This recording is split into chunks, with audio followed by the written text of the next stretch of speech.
So I'll just start now because I really wanted to make this a narrative, like a storytelling time. And I feel like, oh God, I guess is this like the fifth time? Maybe the fourth time. Sure. But it's done what I had hoped, where as we've gotten together, I think we've all started talking about it. We've started to, we brought in scientific language, and I think we're all going to our own lives, and then even within the church or whatever, just sort of as emissaries talking to each other. And now it's much more storytelling and how we're going to come together as community and the decisions we're going to make that are consistent with, what we are at Church in Ocean Park. And I just want to continue that. And decisions are going to need to be made. And this whole story is going to continue even after we get through this whatever phase we're in, because now what we've learned, all of this stuff is going to be used for the flu shot, for treating other types of diseases and everything, and it's not done. And we're at a place now that I remember with HIV, and we're all very much players in this whole drama. And so I want to bring it together that way. And I was very impacted by HIV, and I'm even going to weave that in because I went to medical school in 1979, and I went to medical school in downtown Detroit. I lived at 8 Mile, where they made the movie, and I chose to go to Wayne State, which is in Motown, and I could have gone to University of Michigan, which is in Ann Arbor, and then this very odd syndrome started showing up, where people, largely gay men, were starting to get immunodeficiency or infections that came from immunodeficiency. Nobody knew what was causing it. And that was in 1981 when those cases started. So I did my residency from 83 to 86, and then 86 to 92 was my fellowship. I was in Ann Arbor, Detroit.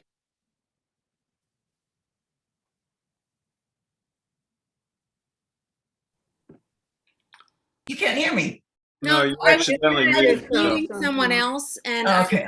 muted you by accident. All right. So I bet this traces all your lives too. And we are now in the same place. We've had a year of this, and it traces, we're starting to experience it in the same way.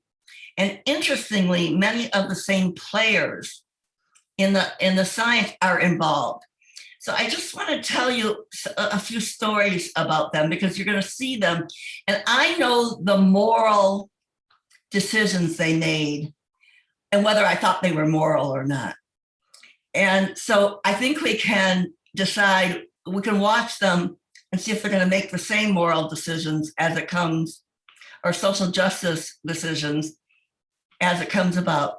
So I'm going to start with, I'm going to show my age. Oh man, the head of the NIH right now. This is so funny. I'm blanking on his name. Well, anyway, you can kind of picture him. It'll come to me. He was he did a big fancy science fellowship. And when I was a resident in Ann Arbor, he came to, they recruited him to Ann Arbor to be an attending physician. But it was because he was involved in molecular genetics. And so he was my attending. Is it Francis Collins? Thank you. Francis Collins, you're good. Francis Collins very, very smart, terrible clinical attending, just terrible, terrible, terrible. And we could never get him to pay attention to the patients. He never gave us very good advice on patients, but we heard a whole bunch of stuff about molecular genetics. And he eventually left, but went to head the Genome Project and did a really good job of figuring out how to sequence genes. And now he's head of the NIH. Now, what's interesting about him is he's a white Christian evangelical, and he was converting just as he was in Ann Arbor. And he plays music, he plays guitar, and that is very much part of his personality to have this outlet. But it is very much white evangelical. And it comes out in how it informs what he does. He's very good at putting things together, though. Now, the person that preceded him was a man named Harold Varmus, who was at UCSF, University of California, San Francisco, when I was there. And he actually discovered HIV, the virus that causes AIDS. Now, he was brilliant. I adored this man. His wife was a journalist, and get this, she wrote for the Sacramento Bee, the newspaper, about the Bible. But she would have been a member of Church in Ocean Park and would have loved it. And Harold it was Harold, we called him Harold. And he was very much involved in social justice issues and did a lot to bring the NIH around. And he was under Clinton. He was really great. I guess he's not around as much, but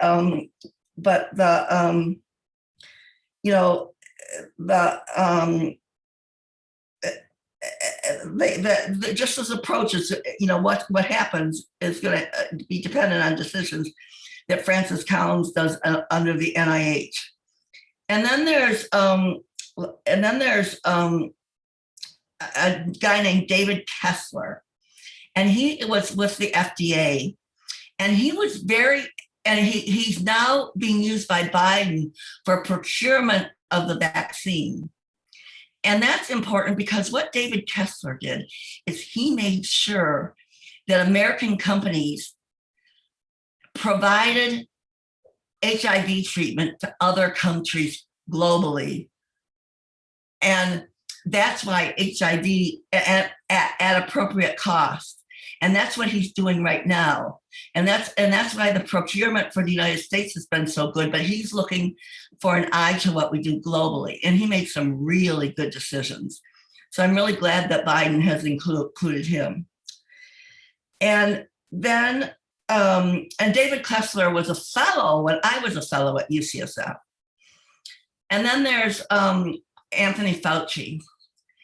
And I have to tell you, I go back and forth because I know, in a way I go back and forth because I know he can play the politics of science politics.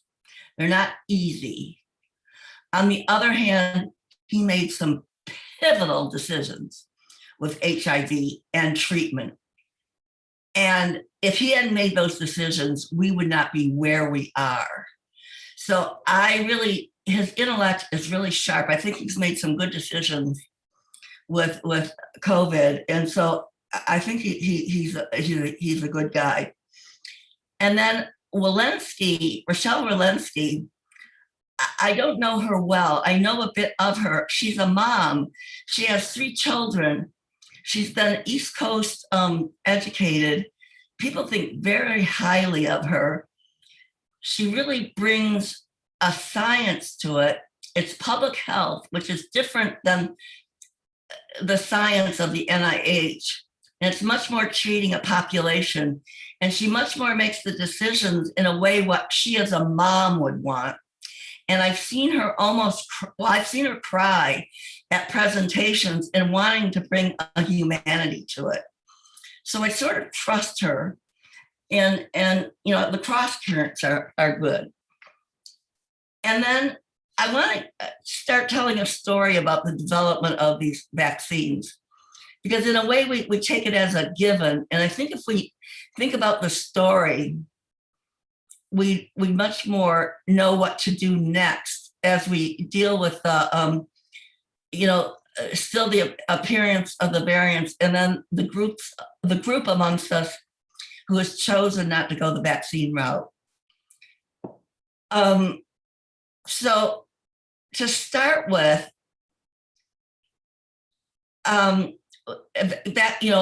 vaccines kind of have a history. It's interesting to think about. But what I want to go back to, and this is a little bit of a chart, and I guess you can see it, but Hurley Jim has been doing something with malaria for a very long time. And I started to realize, oh my goodness, that's doing exactly what we're doing with COVID right now. But Hurley Jim started doing this a long time ago. And I have, and like this impulse to get involved with something that affects the globe in a social justice way has been around for a long time. And Hurley Jim was doing it. And I realized, I think, and Hurley Jim, you can tell me if I'm wrong, in a way, environmental concerns drive sometimes what you're doing. And the use of DDT with malaria maybe is what got you involved. But needless to say, you got involved with something that is very similar to what we're doing now. And so my little chart, and what's the role of science in it versus behavior? And so I have my chart about, I put malaria first. What is it? Well, it's a blood-borne parasite. And it causes a disease that I think I've seen it, but not a lot. And then I put, the next one is, I put the virus first and then the disease second, and that becomes important. So the disease is AIDS. The virus that causes it is HIV. That's a blood-borne virus. And then COVID is actually the disease, a coronavirus disease. And the number 19 is the year it was discovered. The virus is COVID, or SARS-CoV-2. It's severe acute respiratory syndrome, and it's the second virus that has hit in a pandemic. And so virus and COVID is a disease. And so that it's blood. So what is the vector? I mean, what would be the way to block it? All of them have a way to block it that's low tech. And if you know the way it gets into the body, then you can think about how to block it. And it's like so simple. So COVID is a respiratory virus. How do you block it? Well, you do it by a mask. It's simple. Malaria, it turns out it uses the vector. It's a mosquito that would bite the blood. So what's the low tech way to block it? Well, it's a net so that the virus can't bite you. It's kind of simple. And then HIV, it's bloodborne, so you don't want to exchange secretory solutions. And it turns out it's a condom. And it really is no different than wearing a mask. And if we just start, whenever the next pandemic comes, you figure out the portal of entry. And that's how, in a cultural way, you very quickly get into a behavioral mode to protect yourself. And that's what Japan and South Korea and other countries did. If we had done that at the beginning, we could have, probably prevented 500,000 deaths. And next time this happens, we should do that. And we should also continue to do it as we have risk factors that turn up, and we should all fundraise for malaria. And then I have to laugh. Is there a drug that treats malaria? Well, it is. It's hydroxychloroquine. Boy, has that taken on some meaning in this little story. And I know hydroxychloroquine by the brand name of as Plaquenil, and it's a very toxic drug.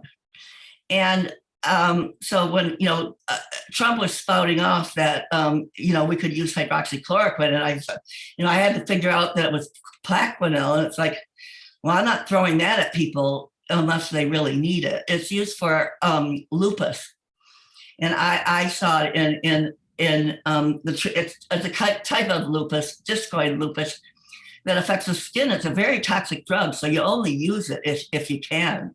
I mean, if you have to. And then, the viruses or the diseases that we have that actually have been able to have a vaccine are there's a lot of diseases that don't have vaccines. Malaria does not, HIV does not. And I think respiratory viruses, for one reason or another, are able to have vaccines developed. But in a way, we're lucky that this vaccine could be developed. And so, but then I want to talk a little bit about what vaccines we have. And in a way, you can look at the vaccine as the big science intervention. We have the mechanical protection, but you need the big science, or do you need the big science intervention, which sort of becomes a question. And that's a question at hand between, the unvaccinated and the vaccinated group. Are the unvaccinated people going to be willing to do the big science intervention? And we have to, in a way, develop a compelling reason to, maybe push it. The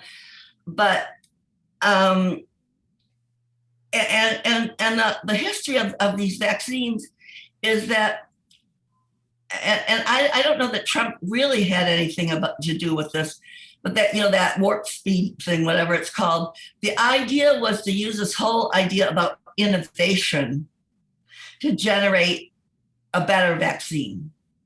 We already had vaccines that were coming from other platforms. And there are, or platforms is the right way to think about it. And basically, there's 3 now. One, a vaccine develops immunity to some portion of the infecting organism that makes it so that it can't infect. And you get antibodies, which we all hear about. You can also get memory cells, which is a cellular response.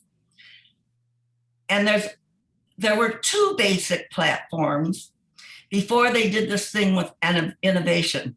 The first platform was the purified protein of interest. And this, we're using spike protein because it's what on the virus, it binds to a cell in the body and gets in the cell. And if you can block that, it can't get in the cell. Well, one way to get an immune response to the spike protein is just to inject the spike protein. And there are vaccines that are going to be coming out with that. There's one called Novavax. It's not out yet, but some people think that's the simplest from a like a theoretical point of view, and their mind can accept it more than these other ones. So there's that. And then there's what we've done is use a virus as the platform, where we take a basic virus that they've altered, that through molecular genetic means we can splice in whatever gene we want that virus to make. And in this case, it has been a spike protein. And that's basically what's out there. So if you look at the vaccine, that Sputnik, we hear about it. It's a virus, respiratory virus-based, it's a virus-based platform. If you look at what Cuba is developing, it is purified protein. And I have a chart that I'd like to send around. It tells you what platform they're using. And it's important to know because China developed one, a couple of them. They're terrible. They don't work. Russia developed theirs. It's the virus-based one. It works very well, but Russia does such a bad job distributing things globally that they're not getting much traction. England, with their AstraZeneca, it's a virus-based one, and J&J is virus-based, and it is what. So what happened that was unexpected is we did this warp speed thing where we said, with your innovation, go and make something. Well, they made this messenger RNA vaccine. The basic science for Pfizer was done in Germany. The basic science for Moderna was done here in the United States. We had no previous experience with these mRNA vaccines. The mRNA does not go to the gene. The RNA gets the nucleus where the genes are. It's out in the cytoplasm in the cell, and it makes the spike protein, and then that goes out and make the antibody. And apparently when they do, and people that are in business would know this, but when you want to spur innovation, you develop a set of outcomes that you want. Well, this was to be a highly effective vaccine. What they didn't include in the directions was to make it globally easy to distribute globally. So basically what we got though were these two vaccines that are mRNA. They're being made and distributed by US companies. And they were shockingly effective. Shockingly. So the viral vector that everyone else is using is about 70% effective. The Moderna and the Pfizer are 95 to 100% effective. It's a game changer. Nobody expected it. The problem is they made it so you're not able to distribute it very easily globally. If they had included that, they might have made a carrier that didn't require all this refrigeration and all this other stuff. But I guess when you're thinking about it, what happened with it is that is US-based technology.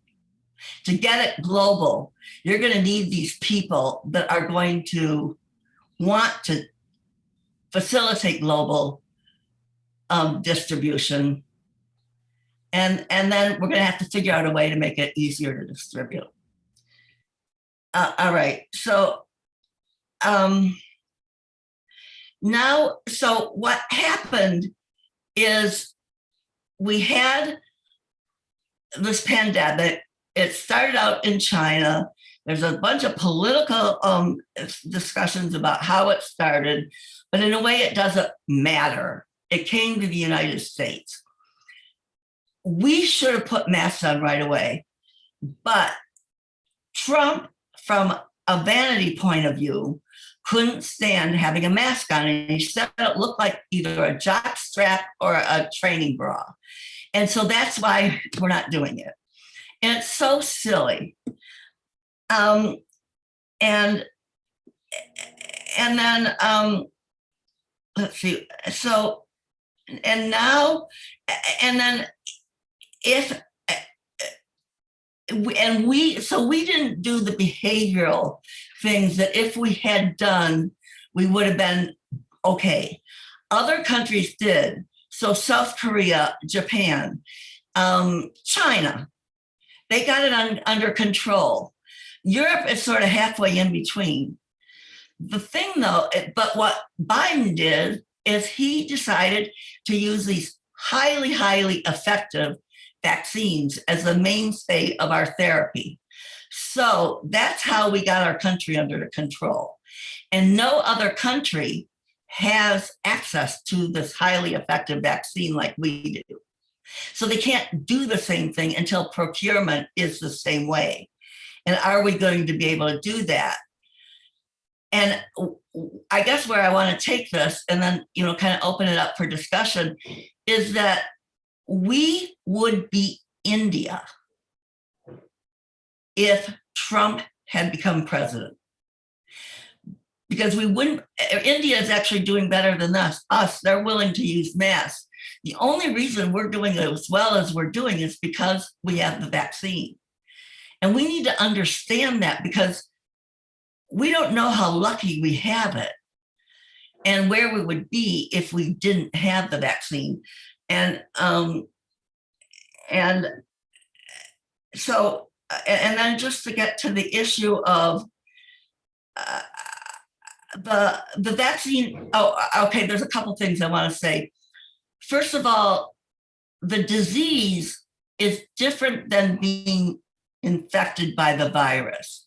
And all the studies were done on the disease. So you have mild, moderate, and severe. And so all the measurements of efficacy are based on how you express the disease. And it's only mild with with the vaccines, even with the Johnson & Johnson. However, when we're testing people, that's actually testing for the virus. And people that have been vaccinated, they're now showing up with the virus. Well, that wasn't in the studies as to whether or not you could be infected. So it's really not scary in a way that the virus can be transmitted. What it would be the problem is whether or not it can be cause disease. And in a vaccinated person, it's not going to cause disease. In an unvaccinated person, however, it's going to cause terrible disease. And it's going to be transmitted back and forth. And our whole mechanism of dealing with it is not behavioral, because we're not accepting it in this country. It's the vaccine. And so somehow we have to, I think this is the discussion, what do we do with the unvaccinated people?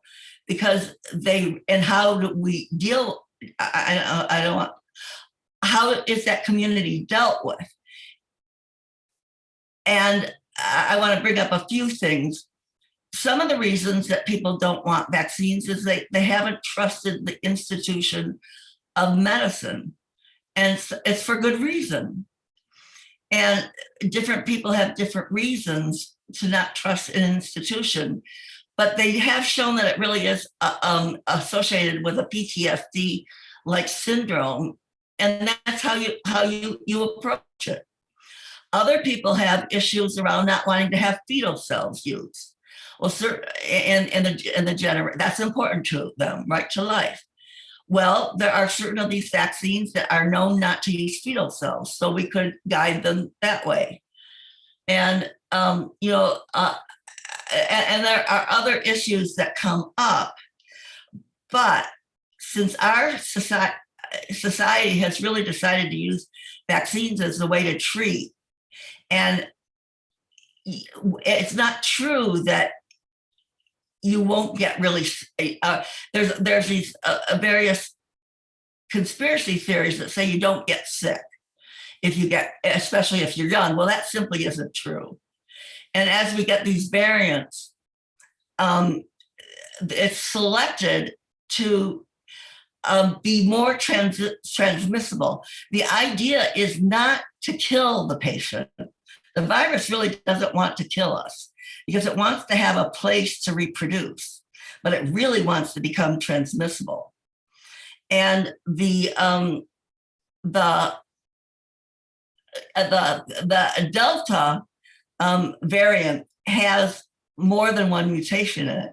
And that's why it's becoming more and more transmissible. And some people have said it's so bad that it shouldn't be called COVID-19, that it should be called COVID-21, because it's so much worse. So anyway, that's where I am with the variant. And it is breaking through into vaccinated people in terms of causing infection, but not in terms of causing disease yet. So I guess that's kind of where I wanted to take this. We really are in a situation where, as a community, how do we get together? what those that have chosen to get vaccinated, it's a choice. Those that have chosen not to had their reasons, but it feels like it's a risk.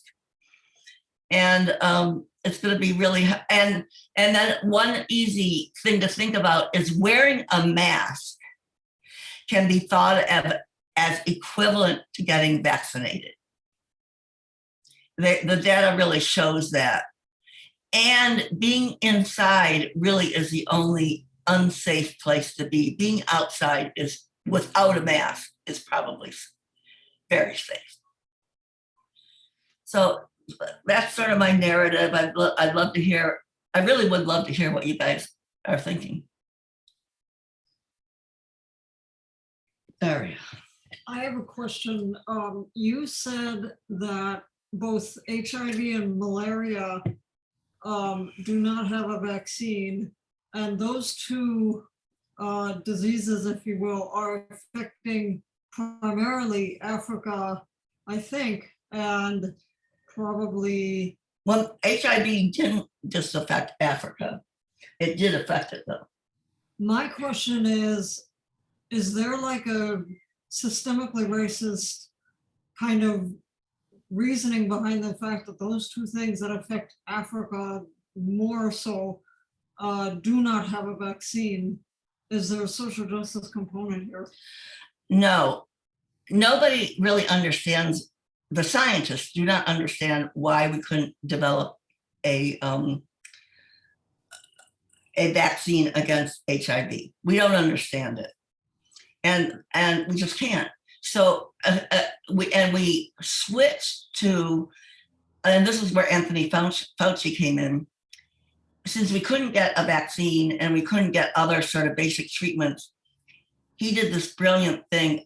Okay, the reason so many drugs, tuberculosis is another disease that we don't have a vaccine for.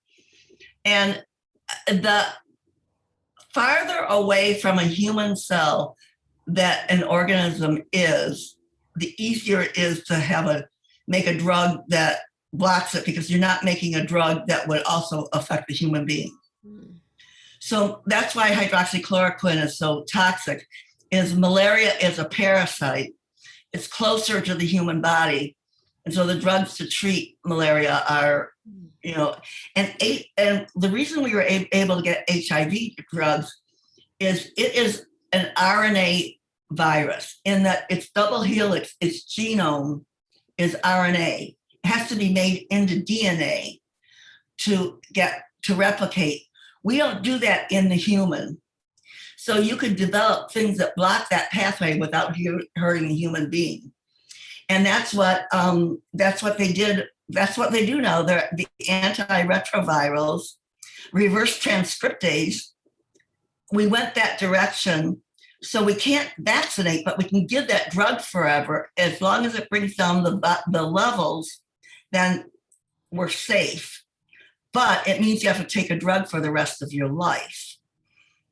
And so there are white supremacy did come into HIV, and I saw it, and it's a little odd in that it was white gay men that got it, and it was denied to Black men who were thought to be IV drug users. So historically, some really unfortunate things happened.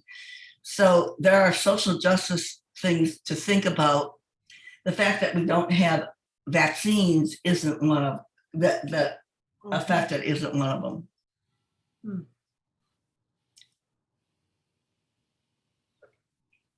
Yeah, Jean. I heard something on the radio this morning about Thailand has been really affected because so much of its income is through tourism. And there's one island, I think it's called Phuket, something like that. And so now there's all this controversy about it because they're also having a surge of infections. And so people might not want to be going there, for this vacation. And the vaccine that was used there, I think, was developed in China. And it's a bad one. Yeah. And that's what they're saying. So what is it about it? It's just not fighting the virus at all, or Okay, I have this chart that I'll send around that has what's in it.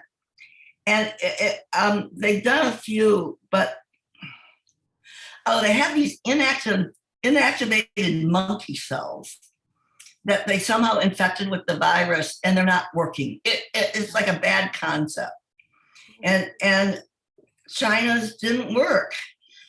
And now what has happened, and it's like what's playing itself out with the Olympics. Japan was able to do the behavioral mitigation preventive behaviors with mask wearing and then appropriate contact tracing and all that. So they kept it at a very low level. But they're an unvaccinated population. So they lived, but they're like sitting ducks with a whole bunch of people who are uninfected. They have no immunity in the population. So now what do? why are so many Japanese unvaccinated? Well, that's what they're asking their government. And they made so this is why I wanted to talk about the development of mRNA. Only we have that technology in the US. A little bit Germany does because they have the company that did it. Other countries very quickly put into place those mechanical barriers and the behavioral things, but then you're left with a population that's unvaccinated. We're the only country in the whole world vaccinated. And we would be India if we weren't vaccinated. And so, and Daria and I were talking about this the other night. Well, why don't we just get the vaccine to people? You can only make it so quickly. It is only stable. So, certain ones are it's really the virus platforms that are stable, but they're not as effective. The mRNAs, they're just ramping up. This David Kessler, who's the procurement guy, you could only get it so fast. How do you get it to them refrigerated? We can do all that, but it's just not going to go fast. Mm. So, and we're, all of us that are vaccinated, we can just, wander around. Anyone that's not vaccinated is a sitting duck, especially for the Delta virus. The Delta variant. Mm. Go ahead. So continuing with that, are we who are vaccinated needing to go back to, like, in stores in California right now, at least in Los Angeles, we still are wearing masks. So am I needing to double mask because of the Delta variant, or has it been shown that the Moderna and the Pfizer are good against the Delta? What they've shown is this is the difference between disease and infection. And the other country that's highly vaccinated is Israel. Right. And a certain number of infections with Delta came up. No, only like 10 had severe disease. All of it has been mild. So I actually think outside, no one has to worry about a mask. I think inside, somebody who's vaccinated is probably okay, but there is nothing wrong with wearing a mask. You're certainly not, you're going to protect yourself 100%. If you're with another vaccinated person, I think I may not wear masks, but we're going to practice getting together. You're never going to hurt yourself by wearing a mask. And if there's breakthrough, which eventually we're going to get a variant that is so bad that it's going to cause disease in a vaccinated person, the mask would prevent it. So, I think we can do common sense. But inside is the only place you have to worry. I don't know about double masking. I think you just mask. Well, right now, restaurants are opening up inside. Yeah. In fact, they're taking away their patios, the tents that they rented and all that. And the other day, I don't remember what happened, but we actually went inside a restaurant and it was I did it against my better judgment because I'm still nervous about it. And I don't even think they were seating us 6 feet apart. So, what are the newest guidelines in LA County? They just changed them yesterday. And they had taken them away. And we are going to see a surge in the unvaccinated group. Now, in LA, we're lucky because our overall community has a fairly high rate of vaccination. So the group that it can replicate in isn't all that large. But the red states, they're under 50%. They're just sitting ducks, and they're going to generate the stuff that and then it's going to travel across state lines. And so, I think, Jean, I think it's okay to go inside if you're vaccinated. I really do. But I think it's worth wearing a mask, but not big time mask, just a mask. Yeah, Carol. Had a recent experience. I'm Moderna vaccinated in March, and I got a fever on Friday. And so I still had the fever on Sunday. So I asked to have a COVID test, which isn't nice, by the way. And it turned out to be an upper respiratory infection, which is really a good thing. But that's what's going to happen. The minute I started taking off my mask, I got something. Mm-hmm. Yeah. So Daria pointed out that there's hands, and I really apologize. My son Kyle got a mask because he was traveling in Japan, and they just plain wear masks in high density places so they don't get the flu and that kind of thing. And I have a feel we should all do that, to some extent. I'm sorry, I don't know who. Oh, got it. Okay. So I see Donia and Abby. Abby So was first. Okay, Donia, you thought you were first? Abby? Abby was Okay. first. Okay. Okay, Abby. There was something that this may have been already addressed. I don't know. There was something that came up on the church survey about separating people who've been vaccinated from those who haven't. We'd be in the same place, but different positions in it, like one side of a room and the other. Is there any public health reason for doing that? Abby, I'm glad you brought this up because this is the thing I feel really, really strong about. I feel strongly about it. And it's interesting. Trump he lied about this, so it must be important. And basically, it gets transmitted by small dispersed droplets that go into your ventilation system and get circulated, rather than large droplets that fall to the ground and are dependent on social distancing. So in a way, the social distancing isn't as important as a mask and ventilation. So having a group that sits far away in another place or another section of our sanctuary, for instance, doesn't make all of us safe. It's literally dispersed all over. It's circulated by whatever ventilation system you do or do not have. And social distancing to like a different section, it is a false there is no section they can go to that is far enough away. It just plain needs to be outside or a mask. There's really no other choice. And we could do it where if it's only the unvaccinated people that really need to wear a mask, but that would be identifying yourself as unvaccinated. Yeah. And that becomes the issue. Does that answer your question, Abby? Yes. Donia, what's your question?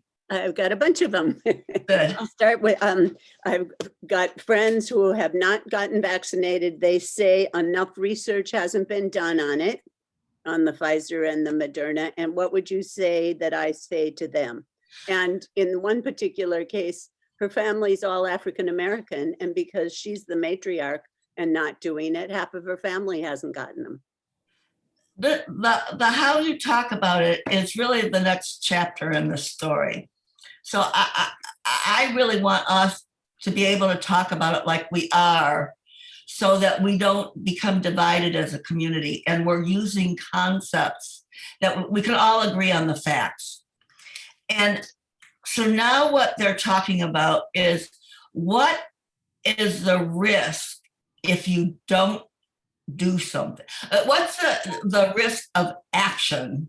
In other words, doing the vaccine versus the risk of not doing the vaccine. So we know if you get COVID, and especially one of the variants, you can get very sick. We know with the vaccine, a certain number of people get sick. And what's going to be interesting to people like me who are interested in the science is the side effects of the vaccine are related to the side effects you get with the virus. So, it binds to a cell that's in the vascular. It's in the endothelium on the vasculature. That's why the complications are a myocarditis, inflammation of the heart, which is related to the vasculature. That's why there's thrombosis in the brain of women. That's why there's strokes in young men, because it's all related to the vascular system. It's 1,000 times worse if you get the disease than if you take the vaccine. So I'm not denying that things happen with the vaccine. I'm just saying that they happen so much worse with the disease. Now I'll ask my personal question, if that's okay. Yeah, please. So I, because of the New York Times article saying that people who are on immunosuppressants because of transplants, yes, or people who've had chemotherapy may not be getting as much, producing as many antigens from the vaccine. I had the spike protein test. So, honestly, I thought of you, couldn't help but to. And it'd be interesting as to whether you can ask your transplant physician about it. What they're finding with these mRNA vaccines is you need a third one. Right.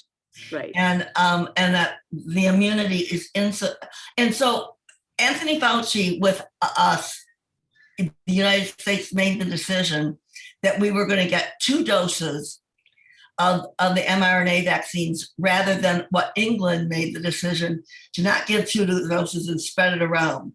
Well, it is only a third effective with disease with 1 dose. It's 90% effective with 2 doses.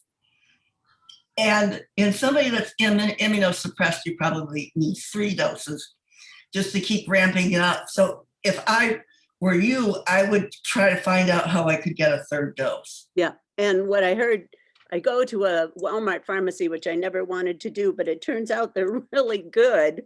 It's because of Medicare. But anyway, they're really good. And she did research, and she said that what she found out is that we're going to be able to, we're going to be able to take the 3rd Pfizer, whether or not you had Moderna or Pfizer. So that's really good news. And Donia, I heard that there are trials that kidney transplant patients can get entered in right now. And your transplant doctor may know of and I would get in a study right away as well. Yeah, she does not, but I will call UCLA. I mean, I'll call Cedars-Sinai, where I had my transplant, because I think they're more knowledgeable. You don't have any idea about the spike protein number. Well, and it's really confusing. There is the cellular immunity, T-cell immunity, and then there's the antibody producing cells. Mhm. We do not know if the level of antibody tells you anything about level of immunity. Yeah. And I heard a really good talk on, and I don't remember it all, but about how they measured immunity in transplant patients. You know how they're measuring it is by this whether or not people get disease and whether there's an uptick in disease. We don't have any laboratory tests that really tell you the amount of immunity. Yeah, I didn't think so. Would it make sense to have it? Can you get a T cell test? They're doing these in vitro tests. Uh-huh. Nobody knows what they mean. Yeah, And exactly. Pfizer is, you got to be a little bit careful. They have something to promote. And they're kind of clever from a monetary point of view. And they're the ones saying that you need a booster. And Fauci is saying, no, you don't. But honestly, if I had a transplant, I would want that third dose. I'd try to find out how to get a third dose. Good. Thank you very much.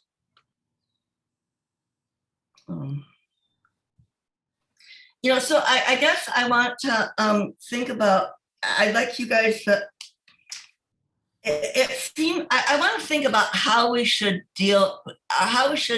discuss those who have decided not to get vaccinated amongst our church members. Because honestly, it generates me a little bit of like, God, just do it. But then, I guess people have their reasons, and I'm willing to go down a bit of a pathway to try to understand why one person doesn't want it versus another. I think what Abby said, no, you can't be in a different section. It's just not a thing. Are they there? Since it's a small group, is their interest in choice selfish? There are studies, or there's different discussions now made about how different societies work together or not. Whose choice is more important than another person's choice? I mean, how are you guys thinking about it?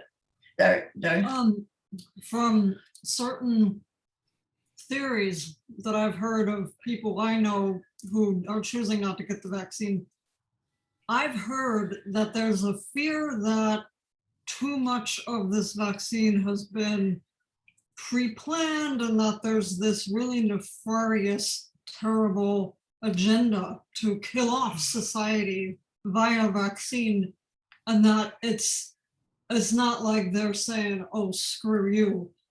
What I've heard is there's a fear of the systemic agenda planning, kind of like big governments planning to do all sorts of crazy things through a vaccine.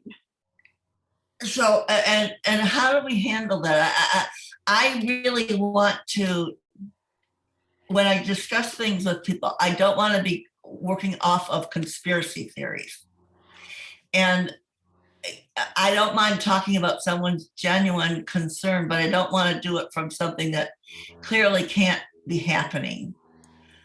And so, for instance, with the mRNA ones, they get packaged in this lipid thing as a way to get it into the cell. So it's made itself a conspiracy theory predictor in that people think you can mix all sorts of things with it. It isn't happening. Have you guys seen the thing with the key sticking to the woman's face, where they're saying the vaccine is magnetizing people? Well, the funny thing is, people with teeth problems, like my face is magnetized. Literally, a key will stick to me. And so the person probably has a tooth problem, but the vaccine isn't responsible for it. But so when the people that don't want to be vaccinated in the church if they start talking conspiracy theories, I want to be able, I don't want us to have to talk from that position. But if they have genuine concerns, I'm sort of okay. Do you guys have any ideas about that one? I guess my idea would be that the people who believe in the conspiracy theories, that is what they believe. And I don't think you can tell them, well, that's just nonsense, because at least I don't think I could convince anybody that believes that, oh, I don't know, Bill Gates is injecting, what do they call it? Yeah, I know. Electric things into you and they're gonna trace you, that kind of thing. Yeah. I can believe that some people really believe those theories. So what I have heard people say is exactly what you said, Abby. And the way to deal with it is to, in a way, cause friction, in that make it harder to do things, but not try to disabuse somebody of a conspiracy theory. So that leads me to a question. If we're going to have gatherings, like social gatherings, like if I have something at my house, do I stipulate that I'm only wanting people over who have been vaccinated? What do you do? It's so tough. Carol, what's your opinion? No, I'm thinking about, let's avoid prejudice altogether and everybody wears a mask. Yeah. Ta-da! Well, and the easy thing is you don't have to do it outside and you have to do it inside. That's the conclusion I came to. Yeah, don't you have something to say? Yeah, back to It's okay. personally again, and that is, should I be treating myself as if I'm unvaccinated? Yeah, probably. I mean, you're probably better than that, but yeah, probably. Okay. So should avoid inside places and yeah. Gina, did I see your hand flicker? Well, and maybe if I Oh. just real fast, the other thing Please. is in the African American community, are we finding that people in our church are saying that they don't want to be vaccinated because of past history or because of fears? Are you You know running what? into any of that? Here's the interesting thing. They've done studies of the African American community. Do you know their vaccination rate is the same as white people's? So we're even making assumptions that are true. And I fell into that. Isn't that interesting? So basically, there's not too much discrepancy. And what's there, and in fact, it's the white male population that is not getting vaccinated that's driving our numbers down, and not the African American population. So there you have it. Well, I think it was true about the African American population at the beginning. There was some lag time when there was a lot of talk about the way that African Americans have been treated by the medical community, et cetera, over history. But I think over time. Yeah, when we addressed it and weren't jerks about it, it went fine. Yeah. And gave access and just sat down and talked to somebody in a reasonable way. Right. It's really us.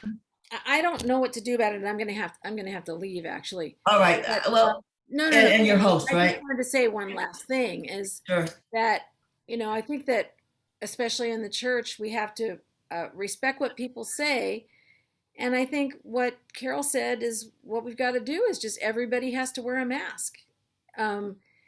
I think that we can't even ask. Well, there are some churches that are requiring proof of vaccination to go in person. And I was not for that at first, but then I heard that there were other organizations. In fact, there was something that I applied for. I can't even remember what it was this week. It was a conference, and yeah, you have to show your vaccination card. So I think that what Carol and Jane, what you're saying is the right thing. I guess what I'm still not clear about is if I say, for instance, like I want to you consider having, well, I probably have my answer, but a July 4th thing for the church, just to come over and do. And make it a fundraiser for fancy dress swim, whatever that's called. Anyway, do I at all stipulate, be vaccinated? I think probably not. Yeah. The- Yeah, that the if we the start that church- exclusionary stuff, that's, the church is completely against excluding people for any reason. And if we pop start for that the- now, it's like, two-faced. But the other thing that I worry about is that unvaccinated people will not want to disclose their status. Oh, And let's be private. I'll pop for the masks. I'm buying.